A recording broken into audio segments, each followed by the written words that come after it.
Hey there, Nate here again with the Volunteer Tech Vlog on the Live Sound 101 YouTube channel. I am a student of audio and video technology, and I'm talking candidly about my adventures in the church tech world as a volunteer. I'm doing this for my betterment, to help process what I'm doing, to document what I'm doing, keep an archive of updates and important milestones, but also to share that information with anybody out there on the web who is in my same position, that, you know, just wants to hear what somebody else is doing.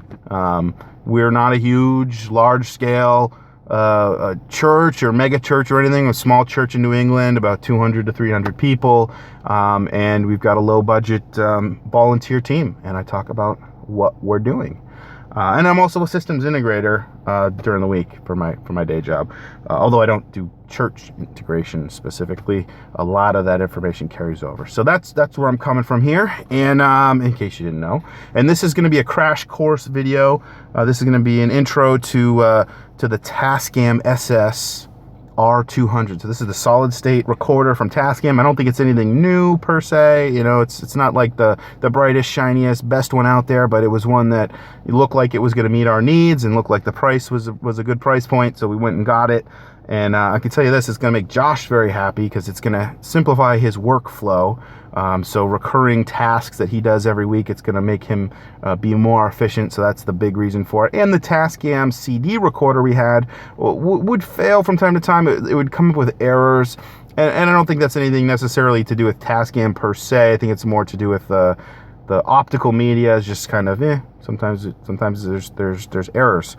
But so here's what you need to know. If you're coming in on Sunday morning and you see this SS-R200 solid state recorder, you've never used it before, you're gonna need to set the thing up.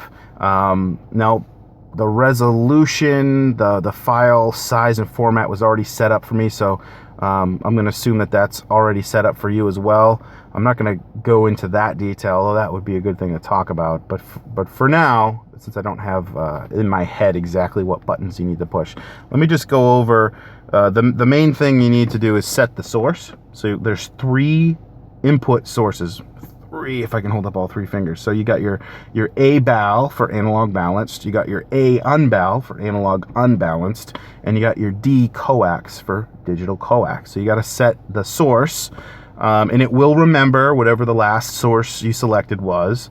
So in this case, you would hit on the front panel Shift, you'd hold Shift down and tap Edit on the front panel. And then that would bring up a menu where you can use the jog wheel and select which one of those 3 inputs. In our case, we're going to do analog balanced. So that's the input that we would select on the front panel. If you use the remote, you can just hit the input cell button to select the input. And let's see here. That was one of the big ones. The other big thing is, if you want to, I have to go by memory here. This isn't going to be much of a crash course. This is just going to be stream of consciousness here, trying to get out this information. So the other thing you want to do is the start and stop. So to start a recording is the same as the CDR that we had. So you would just press the record button, and that would, you quote, arm the track, so to speak, or get you in record mode. You'd see some lights. You'd see the lights, LED lights illuminate. So record gets you in record mode, and then to actually start the recording, you push play. And that's pretty much it. It's pretty straightforward. The other thing that has already been done, like I mentioned before, is the format type has already been set.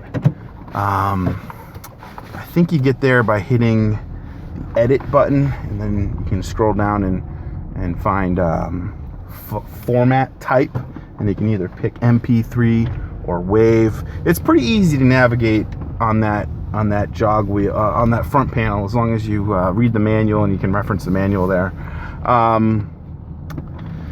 What was the other thing? Okay, so when you stop the recording, here's a little bit of a difference in workflow. So let's say you're getting to the end of the service, it's time to stop the recording. It's super simple. You just press the stop button, it stops recording. And so the next thing you want to do is, it's going to name that file, that MP3 file, something. And in our case, we've got the MP3 set up to record to a USB stick. So there's a tiny little USB stick that is stuck into the front panel of this thing, and that has been designated as the destination. There are 3 destinations you can record to. You can record to the USB stick, you can record to an SD memory card, or like a CF type memory card. So those are the 3, and like I just mentioned before, USB is the one that's selected, so that's where the source files, that's where the master recordings will be recorded onto. Currently set to 44.1, 192. And that's another whole discussion that we can talk about, is what we want to record our source, what file format we want. So I don't know if we really want MP3 or WAV or what, but we got to kind of work through some of that as it pertains to our workflow and storage needs and requirements and all that. So you hit stop, and the recording will be on that USB stick. And let's say you want to rename it to something with, like, today's date on it, or something that actually makes more sense for what we're doing.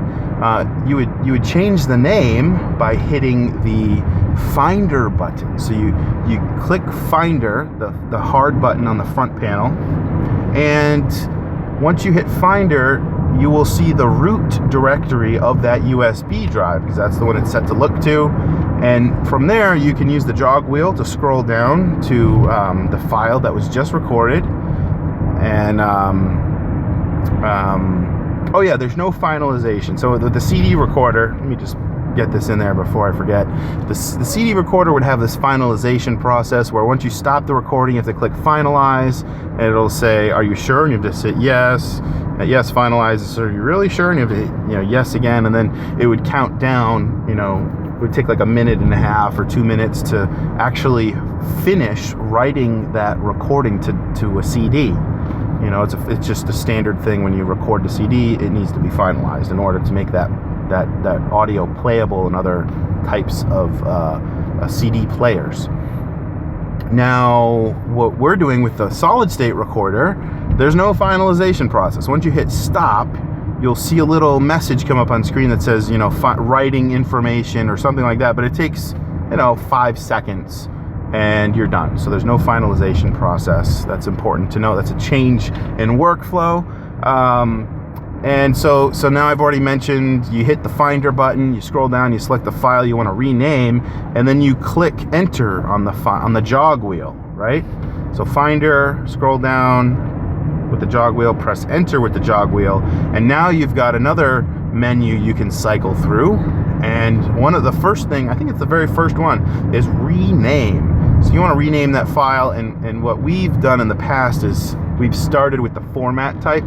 So our CDs would be CD underscore EBC underscore WOR for worship underscore, then the date, year, month, day, and then the service if it's 1 or 2. So for the solid state recorder, it would make logical sense to rename that file MP3 instead of CD, or WAV if we decide to use WAV formats for our master recordings, WAV, or MP3 underscore EBC underscore WOR underscore year, blah blah blah blah blah, and so on and so forth. So that is the new thing. And then once you're done, you just hit that enter wheel again, and there's a Ps2 keyboard that's located right on a shelf underneath the recorder, so you can type in very easily what you need to type in. The only interesting thing is, and I think Wes pointed out, is the keyboard might be set up for like British characters or something like that, because there was actually no underscore. So in the past, all of our digital files have had underscores in them. With that keyboard, or the way it's configured, we were actually only able to use the hyphen. So I'm not sure exactly why we were not able to use the underscore, but Wes had a theory on that, so I'm going to go with that. But in any case, since underscore was not functioning or available, we just labeled the file mp3 EBC WOR 2016. So anyway, that is me talking for how many seconds? Wow, almost 10 minutes about how to use this CD recorder. So that's enough of me yabbering for for today on the Tascam CD recorder. Hopefully you found this information somewhat helpful, and I apologize if you didn't. All right, my name is Nate. This is the Volunteer Tech Vlog. I'll see you in the next video.